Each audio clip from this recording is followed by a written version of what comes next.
Assalamualaikum warahmatullahi wabarakatuh. Bismillahirrahmanirrahim. Alhamdulillahirabbil alamin.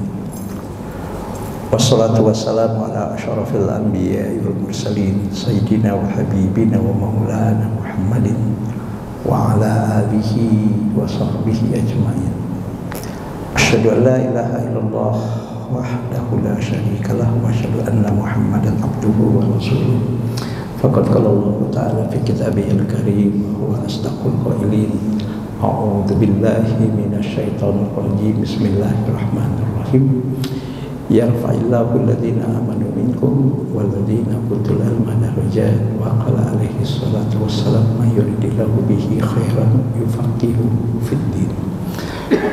Hadirin yang dimuliakan oleh Allah, Bapak dan Ibu, yang mudah-mudahan kita selalu dalam lindungan, ridho, rahmat dan keberkahan dari Allah Subhanahu wa Ta'ala. Kita mulai saja ta'lim ini dengan membaca Bismillahirrahmanirrahim. Selanjutnya mari kita membacakan suratul Fatihah.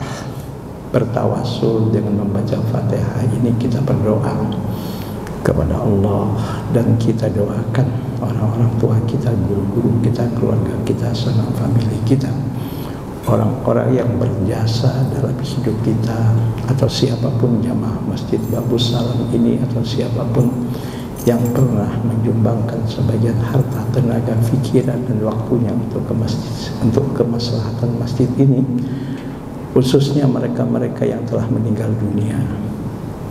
Kita doakan, ya Allah, terima semua kebaikan dan amal soleh serta ibadah yang dilakukan selama hidup mereka, ya Allah. Ampuni semua dosa, kesalahan dan kekhilafan mereka, ya Allah. Lapangkan dalam kubur mereka masing-masing dan masukkan mereka semua ke dalam surga-Mu, ya Allah.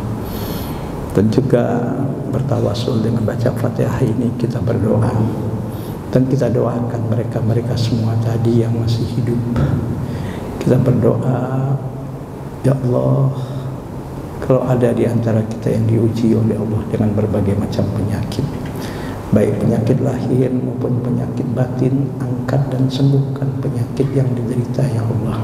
Yang diuji dengan berbagai macam kesulitan hidup, ya Allah, berikan jalan keluar yang terbaik dan mulia menurut Engkau, ya Allah.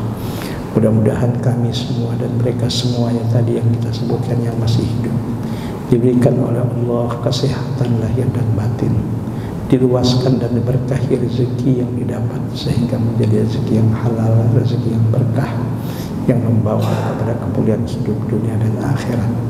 Anak-anak kita semua, ya Allah, jadikan mereka anak-anak yang soleh dan solehah, yang taat beribadah kepadamu, ya Allah, yang berbakti kepada orang tua mereka, ya Allah, yang berguna bagi agama, nusa dan bangsa, dan berikan kekuatan dan kemampuan kepada kami untuk mampu mendidik mereka semua, ya Allah. Ya Allah, saudara-saudara kami dimanapun, khususnya di Palestina, ya Allah, yang sedang dizalimi oleh musuh-musuh Engkau, kaum Yahudi dan Zionis, ya Allah, yang meninggal di antara mereka, jadikan mereka syuhada di hadapan-Mu. Yang sakit dan luka-luka, angkat penyakit mereka, berikan ketabahan, kesabaran dan kemenangan kepada mereka, ya Allah. Hancurkan musuh-musuh mereka, ya Allah, sehancur-hancurnya, ya Allah. Tunjukkan kekuasaan-Mu, ya Allah. Al-Hadiniyah Al-Fatihah. A'udzu billahi minasyaitonir rajim. Bismillahirrahmanirrahim. Alhamdulillahirabbil alamin arrahmanir rahim maliki yaumiddin. Iyyaka na'budu wa iyyaka nasta'in ihdinas siratal mustaqim siratal ladzina an'amta 'alaihim ghairil maghdubi 'alaihim waladdallin. Amin. Hadirin yang dimuliakan oleh Allah, tidak terasa Jumat kita subhanallah sudah berada pada tanggal 1 Muharram 1447 Hijriah. Dan malam ini, maghrib tadi, kita sudah masuk malam tanggal yang kedua dari bulan Muharram 1447 Hijriah. Kalau kita baca sejarah, yaitu tahun Hijriah, sebetulnya tahun dalam kehidupan manusia ini banyak sekali, bahkan lebih dari 3. Tapi yang kita bahas di sini yang dikenal dalam kehidupan masyarakat nasional dan masyarakat internasional minimal ada 2. Ada namanya tahun Masehi dan ada namanya tahun Hijriah. Sebetulnya tahun Masehi dan tahun Hijriah ini bahkan pernah kita bahas secara detail di majelis ini. Semuanya ini ada sumbernya dari Al-Quran, yaitu surat Al-Kahfi ayat 25. Tahun Masehi itu dulu dikenal dengan nama tahun Syamsiyah. Tahun Hijriah dulu dikenal dengan tahun Qamariyah. Kenapa tahun Masehi dikenal dengan tahun Syamsiyah? Karena dasarnya adalah matahari mengelilingi bumi selama 1 tahun. Sementara tahun Hijriah dasarnya adalah tahun Qamariyah, karena dasarnya adalah lamanya bulan lamanya bulan mengelilingi bumi. Kalau matahari, lamanya matahari. Nah, maka tahun ini disebut dengan tahun Syamsiyah.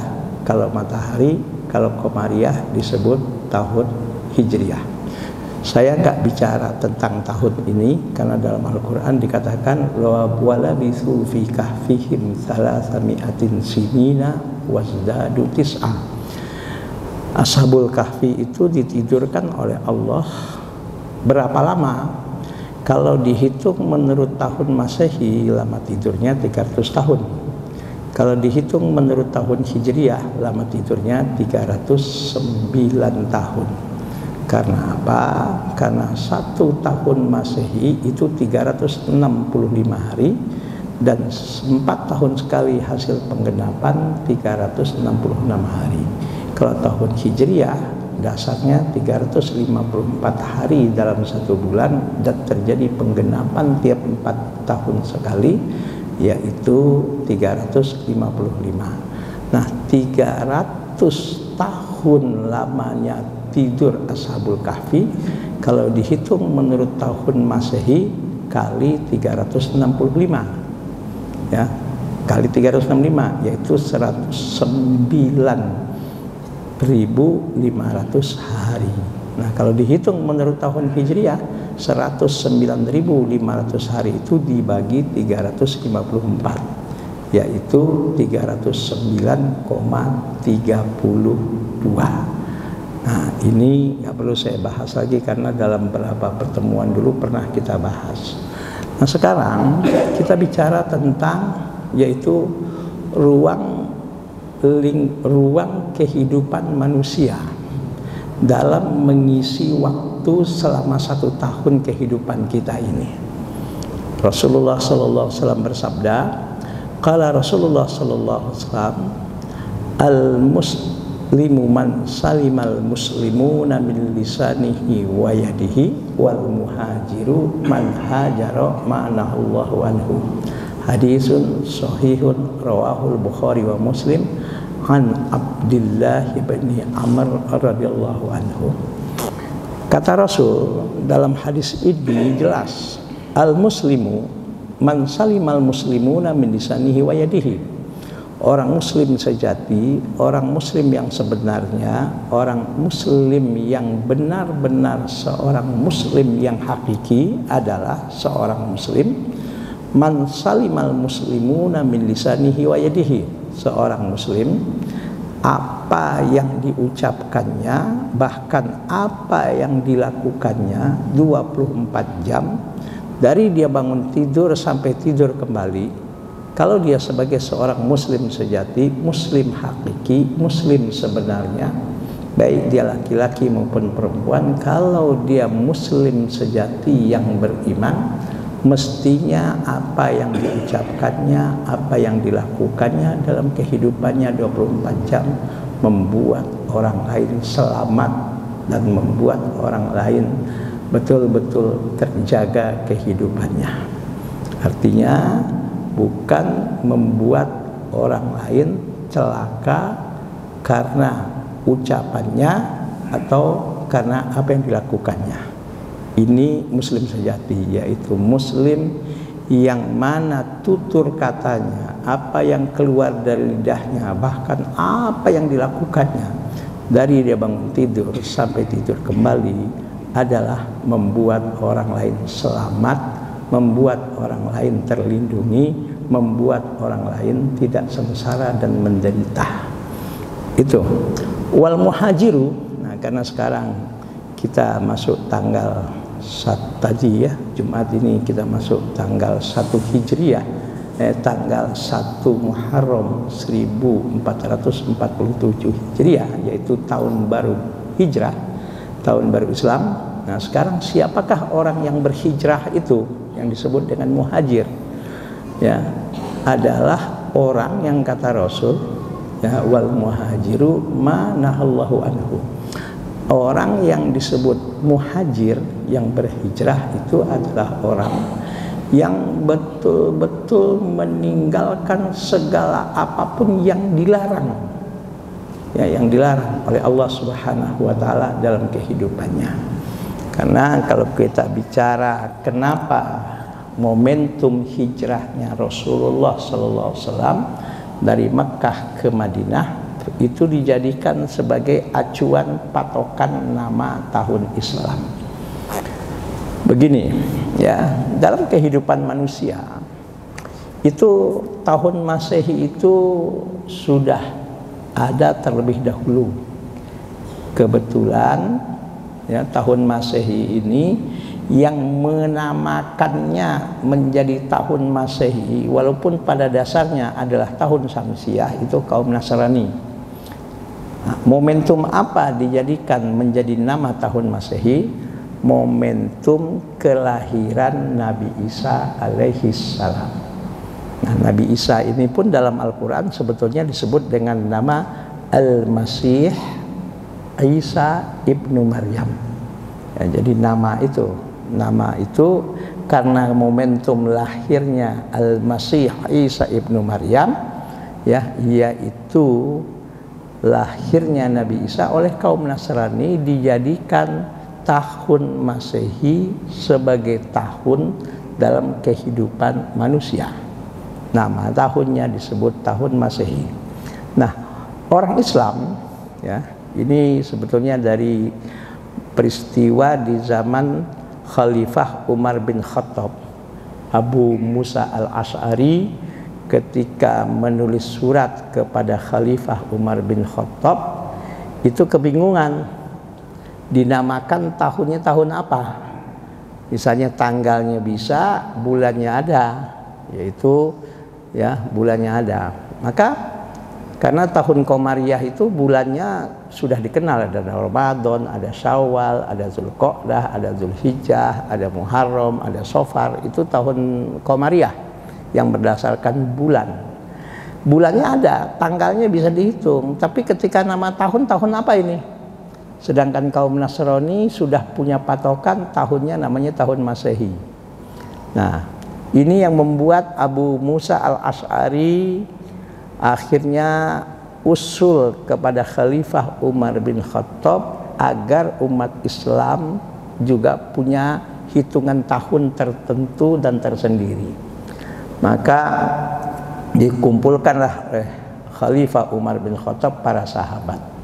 Ada yang menjadikan bagaimana momentum diutusnya Rasulullah oleh Allah menjadi Nabi dan Rasul itu menjadi momentum nama tahun bagi kehidupan umat Islam. Tapi akhirnya yang disepakati adalah momentum hijrahnya Rasulullah dari Mekkah ke Madinah dijadikan sebagai nama tahun, namanya tahun Hijriah. Nah, kenapa kok tahun Islam dinamakan tahun Hijriah? Momentum hijrahnya Rasulullah dari Mekkah ke Madinah, karena momentum hijrahnya Rasulullah ke Madinah ini adalah momentum terjadinya, subhanallah ya, satu peristiwa perubahan yang sangat mendasar dan dahsyat dalam kehidupan umat Islam. Ketika Rasulullah sebelum hijrah, ya, itu bagaimana para sahabat dan Rasulullah sendiri ditekan oleh kaum jahiliyah, ya, ditekan habis-habisan, bahkan ada yang sampai dibunuh, berdakwah pun sulit.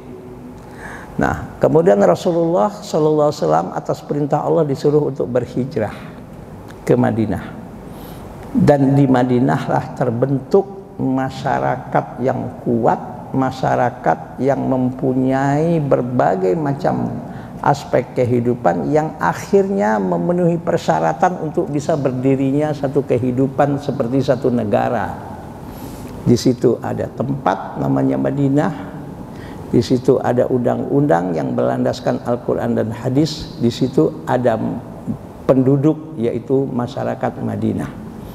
Dan di Madinah inilah terbentuk satu kekuatan pada umat Islam, dan dari Madinah inilah tersebar Islam ke seluruh dunia, yang akhirnya momentum hijrahnya ini dijadikan sebagai nama tahun-tahun hijriah. Nah, hijrah di zaman Rasul itu sudah nggak ada, sekarang itu udah nggak ada. Kalau dimaknai hijrah itu pindah dari Mekah ke Madinah. Karena apa? Karena sejak tahun 8 Hijriah Mekah pun sudah dikuasai oleh Rasulullah dan umat Islam. Maka bahkan Makkah pun subhanallah setelah dikuasai, ya, di situ yang namanya kaum jahiliyah pun sudah tidak bisa sewenang-wenang terhadap umat Islam. Dan Makkah pun subhanallah kita tahu menjadi kota suci yang pertama dalam umat Islam, karena di situ ada tempat yang namanya Ka'bah, Masjidil Haram, dan Madinah akhirnya menjadi tempat kedua kota suci umat Islam. Yang ketiganya adalah yang disebut dengan Baitul Maqdis di Palestina. Kita nggak bicara itu, yang kita bicarakan adalah dalam kehidupan manusia, ya, kita mempunyai 3 ruang. Kalau kita ingin sukses, kita ambil momentum hijrah, ya. Satu, dalam kehidupan manusia itu ada ruang yang namanya ruang ketuhanan, ya, ruang ketuhanan. Yang kedua, ada ruang dalam kehidupan manusia ini ruang kemanusiaan, ya. Dan dalam kehidupan manusia ini ada ruang yang ketiga namanya ruang kealaman, ya, ruang ketuhanan. Segala kehidupan kita sebagai muslim yang beriman, kita itu tidak bisa keluar dari ruang ketuhanan, ya, dari ruang ketuhanan. Kenapa? Karena kita bagaimanapun manusia, sehebat apapun, banyak hartanya, setinggi apapun jabatannya, manusia itu punya keterbatasan, manusia itu punya kekurangan, manusia itu tidak ada yang sempurna, manusia itu tidak ada yang maha segalanya. Tidak ada yang maha segalanya dalam kehidupan muslim, seorang mukmin yang dia harus yakini bahwa dalam kehidupan setiap muslim semestinya, dalam kehidupan semua manusia, di situ ada ruang yang namanya ruang ketuhanan, yaitu bahwasanya segala apapun di permukaan bumi ini ada yang mengatur, yaitu Tuhan yang maha segalanya. Itu harus ada. Nah, ruang ketuhanan ini biasanya dikenal dengan istilah mujahadah, Pak. Mujahadah, ruang kemanusiaan yang berhubungan dengan ruang ketuhanan. Apapun kita, siapapun kita, sebetulnya kita bukan apa-apa dan bukan siapa-siapa. Maka dalam ibadah haji, ya, dalam ibadah haji, puncaknya rukun haji itu adalah berwukuf di Arafah. Sehingga Rasulullah bersabda, al-hajju Arafah. Haji itu puncaknya adalah berwukuf di Arafah. Nah, yang pernah kita bahas di sini, apa sih arti Arafah? Ya, dalam bahasa Arab, Arafah itu artinya mengenal. Jadi ketika umat Islam yang sedang menunaikan ibadah haji, rukun puncaknya adalah Arafah, berwukuf di padang Arafah. Kenapa? Karena hakikatnya berwukuf di padang Arafah itu bukan hanya sekedar berzikir, bukan hanya sekedar kita baca Al-Quran, berzikir, membaca kalimat-kalimat thayyibah, tapi bagaimana sebetulnya dalam wukuf Arafah itu kita sampai ke puncak kehidupan kita sebagai manusia. Bagaimana kita untuk menjadi manusia yang mengenal apa dan siapa diri kita. Nah, karena Rasul mengatakan, man arafa nafsahu faqad arafa rabbahu. Siapa orang yang mampu mengenal siapa dirinya, pasti orang itu akan sampai ke tingkat dia sampai mengenal siapa Tuhannya. Orang yang tidak mengenal dirinya nggak bakal mengenal siapa Tuhannya. Nah, ternyata maaf, sepinter apapun manusia, banyak bagaimanapun harta pada diri manusia yang diamanahkan oleh Allah, setinggi apapun jabatan manusia yang diamanahkan oleh Allah, yang dipercayakan oleh manusia kepadanya, kalau dia tidak mengenal apa dan siapa dirinya, dia akan sombong, dia akan angkuh, dia akan zalim, bahkan dia akan lupa diri, dan dia merasa dia yang paling berkuasa, dan dia merasa dia yang paling benar. Kenapa? Karena ilmunya sebanyak apapun tidak mampu membawa dia sampai mengenal apa dan siapa dirinya. Orang yang mengenal dirinya, pandai dia, hebat dia, tinggi bagaimanapun ilmunya, strategis bagaimanapun pangkat dan jabatannya, bahkan ya Allah, dielulukan bagaimanapun dia oleh orang banyak, kalau dia mengenal apa dan siapa dirinya, insya Allah orang itu sepintar apapun tidak akan sombong dan tidak merasa paling pintar. Setinggi apapun jabatan seseorang itu, sekaya apapun orang itu, bahkan kata orang dia duitnya tidak berseri, sekaya apapun dia, setinggi strategis apapun jabatannya, dia akan mengenal siapa dirinya, dan dia kenal dirinya siapa, dia tidak akan zalim dan dia tidak akan lupa diri. Kenapa bisa hadir pemimpin-pemimpin yang zalim, pemimpin-pemimpin yang tidak tahu diri, pemimpin-pemimpin yang merasa dengan jabatannya dia mampu melakukan apapun, bahkan dengan menzolimi orang pun sekali lagi ketika dia berkuasa dia sama sekali tidak takut. Kenapa? Karena dia tidak mengenal apa dan siapa dirinya. Jelas Pak ya? Disinilah dalam ruang lingkup kehidupan manusia, manusia itu perlu ada namanya ruang ketuhanan. Ruang ketuhanan inilah memerlukan apa yang disebut dengan mujahadah. Maka dalam zikir-zikir ya, kalau kita pergi misalnya apalagi dalam dunia tasawuf ya, itu kita mengenal namanya zikir mujahadah. Ya Ustaz Muhammad ya, zikir mujahadah. Zikir mujahadah itu betul-betul mengerahkan semua dirinya, akal, pikirannya, waktunya lillahi ta'ala, semua hanya menuju kepada Allah Subhanahu wa ta'ala. Ya, kenapa? Kalau orang sudah mengenal apa dan siapa dirinya, insya Allah itu akan mampu mengantarkan dia untuk mengenal Allah Subhanahu wa ta'ala. Nah, usikum wa nafsi wa iyaya bitaqwallah. Nah, dalam kehidupan juga ada dikenal dengan ruang kemanusiaan. Ya, ruang kemanusiaan ini membutuhkan apa yang disebut dengan jihad. Ya Pak ya. Kita sebagai manusia, makhluk yang lemah, makhluk yang mempunyai keterbatasan.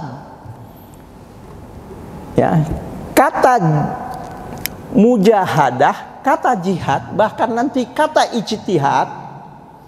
Nah, kalau kita belajar bahasa Arab, ya, ini semua sebetulnya masdar. Tadi Pak Haji Ishak. Ya, mujahadah ala wazni mufa'alah. Ya. Oke. Sebetulnya ini 3 kata ini asalnya sebetulnya 1 kata, yaitu jahada, atau masdarnya juhdun. Apa itu juhdun? Kesungguhan, serius, maksimal dan optimal.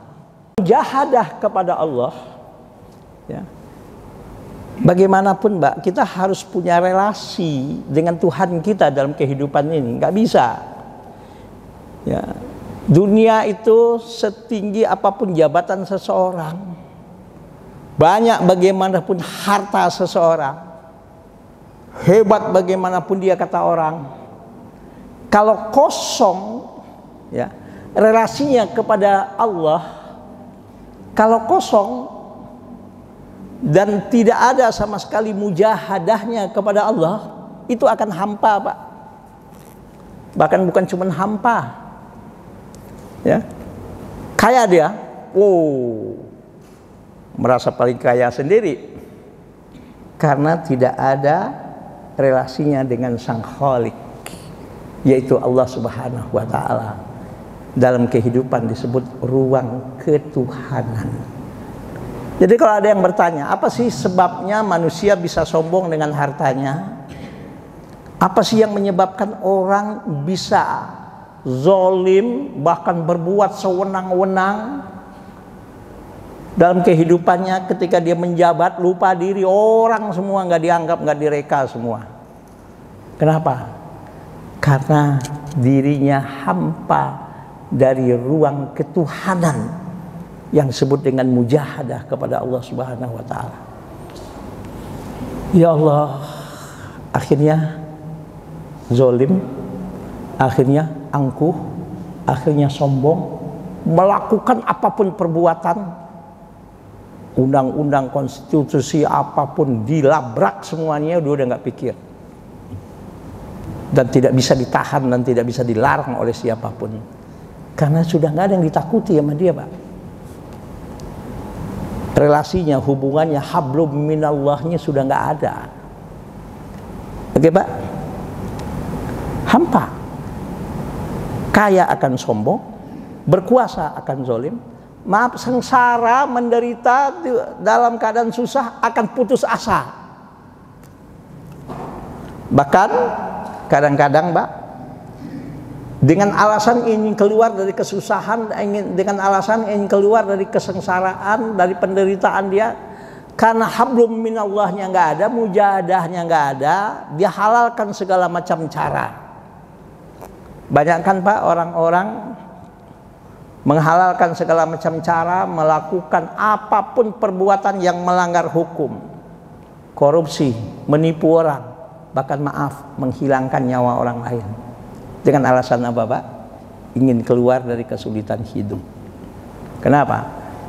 Karena ruangnya dengan Tuhannya, dengan Robnya nggak ada. Jelas Pak ya? Oke. Kita sebagai manusia, ya, sebagai manusia kita harus punya apa yang namanya jiwa jihad. Karena ruang kemanusiaan itu butuh jihad. Butuh jihad. Gak bisa, maaf, ingin kaya tapi, ingin sukses tapi nyantai, berleha-leha, gak bisa. Perlu kesungguhan. Ya Pak ya? Perlu kesungguhan. Bahkan berjihad dengan apa? Dengan apapun. Bahkan dalam Al-Quran dikatakan wajahidu fisabilillahi, dengan harta, bahkan dengan jiwa. Bi amwalikum wa anfusikum. Ingin sukses dalam kehidupan ini, mau sukses tapi nggak ada kesungguhan. Maaf Pak, kita Indonesia ini merdeka itu nggak gratis. Nggak gratis, ya kan Pak? Butuh pengorbanan, jihad. Maka ketika Belanda datang kembali dengan membonceng tentara Inggris, ya, subhanallah, sampai terjadi apa yang disebut dengan peristiwa 10 November. Kenapa kok arek-arek Surabaya itu begitu dahsyat, Mbak, kekuatannya, Mbak? All out. Yang muda-mudanya sudah nggak ada lagi takut lagi, udah tuh. Kenapa? Karena roh jihadnya tumbuh. Dan salah satunya adalah berkat daripada resolusi jihad yang dikeluarkan ketika itu oleh seorang tokoh yang bernama Kiai Haji Hadratus Syekh Hasyim Asy'ari. Maka diturunkan dan dikeluarkannya resolusi jihad tanggal 22 Oktober ini, alhamdulillah dijadikan namanya Hari Santri Nasional. Ya, karena apa? Tanggal 22 Oktober inilah tahun 1948 ya kalau tidak salah ya, dikeluarkannya resolusi jihad inilah yang membangkitkan semangat arek-arek Surabaya untuk berjihad. Sehingga Bung Tomo ketika itu, ya Pak ya, Bung Tomo ketika itu dia bilang bagaimana untuk membangkitkan semangat kaum pemuda dan semua masyarakat khususnya muda-mudi. Subhanallah, dia menemukan satu kata kunci yaitu takbir. Sampai dia katakan, ya, tidak ada kata yang lebih tepat, yang lebih jitu untuk membangkitkan semangat arek-arek Surabaya kecuali dengan takbir. Allahu Akbar. Nah, resolusi jihad ini tanggal 22 Oktober ini alhamdulillah dijadikan sebagai Hari Santri Nasional. Oke Pak, karena bagaimanapun yang mempertahankan kemerdekaan ini, cobalah lihat Pak. Maaf, kita bukan diskriminasi. Sensus itu makam-makam taman pahlawan dari Sabang sampai Merauke. Silakan sensus Pak. Itu siapa yang terbaring menjadi para pahlawan-pahlawan di taman makam itu, pahlawan itu Pak. Mayoritas mungkin boleh dikatakan hampir ya, bahkan lebih 90% itu adalah bangsa Indonesia yang mengucapkan asyhadu alla ilaha illallah wa asyhadu anna muhammadar rasulullah. Dan para pemimpin-pemimpin mereka sebagian besar saya katakan Pak, yang disebut dengan kaum santri. Kenapa? Jihad. Jadi negeri ini merdeka bukan gratis. Negeri ini merdeka bukan hadiah, hasil jihad. Oke Pak? Maka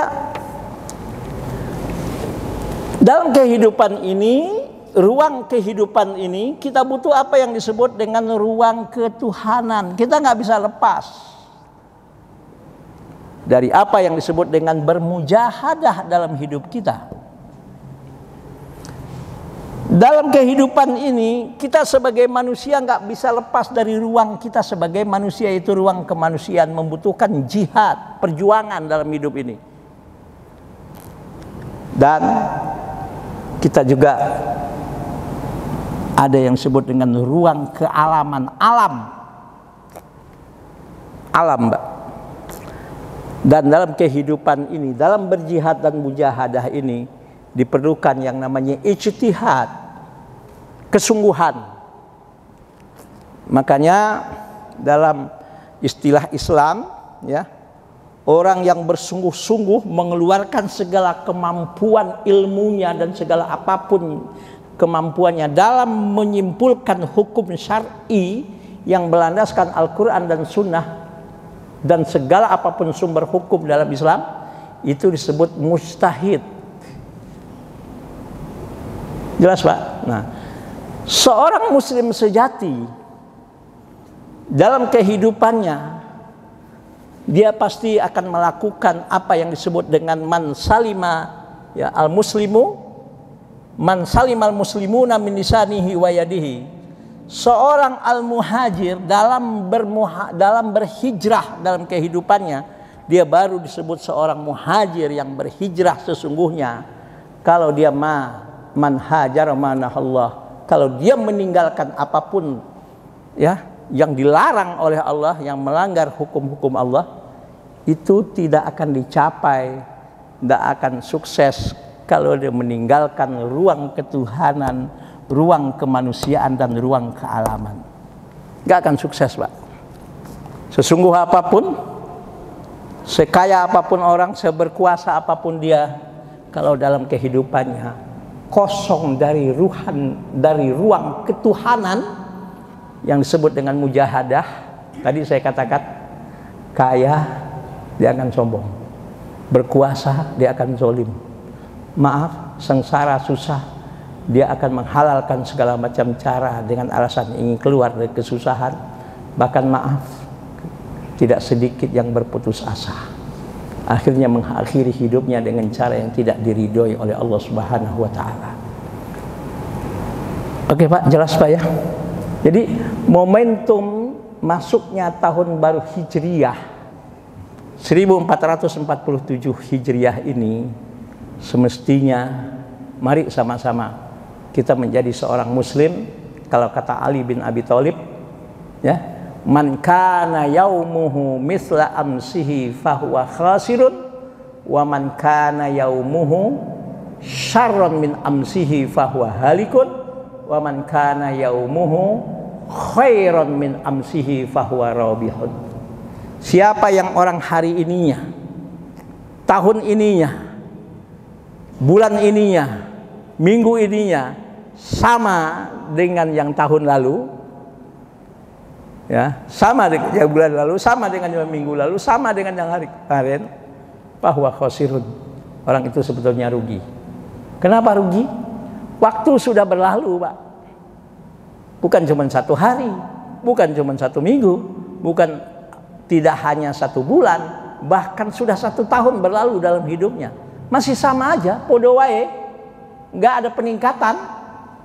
Dalam mujahadah tidak ada peningkatan, dalam jihad tidak ada peningkatan, dalam ijtihad kesungguhan tidak ada peningkatan, ya rugi. Rugi. Kenapa Pak? Karena waktu ini berlalu terus. Semua kita punya stasiun kehidupan kita masing-masing.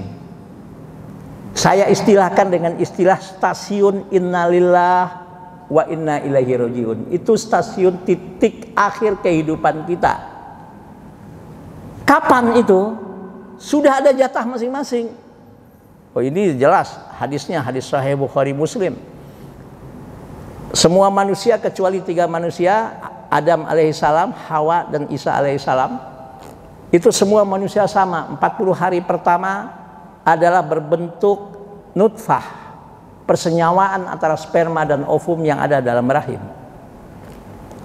Kenapa Adam tidak? Karena Adam tidak ada unsur laki-laki, tidak ada unsur perempuan.